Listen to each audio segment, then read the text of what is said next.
பணிகளை எல்லாம் முதலமைச்சர் வந்து போய் ஆய்வு செய்வதற்காக என்னையும் நம்முடைய நகராட்சி நிர்வாகத்துறை அமைச்சர்களையும் மேயர் அப்புறம் கமிஷனர் இவங்க எல்லாரையும் சட்டமன்ற உறுப்பினர்கள் அனைவரும் வந்து இங்கே பணிகளை எல்லாம் ஆய்வு செஞ்சுருக்கிறோம்.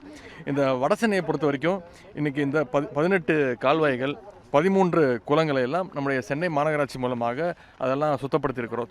தூர்வாரப்பட்டிருக்கிறது. மொத்தம் 331 கிலோமீட்டர் நீளத்திற்கு அந்த கால்வாய்கள்லாம் தூர்வாரப்பட்டு 3.5 லட்சம் டன் கழிவுகள் இங்கேருந்து சுத்தம் செய்யப்பட்டு அப்புறப்படுத்தியுள்ளன. இதெல்லாம் முதலமைச்சர் அவர்கள் தொடர்ந்து கண்காணிச்சிட்டு இருக்கிறாரு.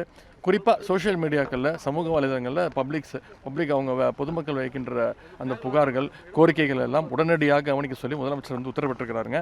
அந்த வகையில் இன்றைக்கி வியாசர்பாடி அம்பேத்கர் கல்லூரி குளம், கேப்டன் காட்டன் கால்வாய், கொடுங்கையூர் கால்வாய் ஆகியவற்றை ஆய்வு செய்வதற்காக நாங்கள் எல்லாம் வந்திருக்கிறோம். எல்லா பணிகளும் துரிதமாக நடந்துகிட்டு இருக்கு. அடுத்த 10 நாட்களுக்கு பெரிய மழை இருக்காது அப்படிங்கிறத வானிலை ஆய்வு மையம் தெரிவிச்சிருக்கிறாங்க. எந்த அளவுக்கு மழை அதிகமாக பெஞ்சாலும் அதையெல்லாம் சமாளிக்கக்கூடிய அளவில் நம்முடைய அரசு செயல்பட்டு இருக்கு.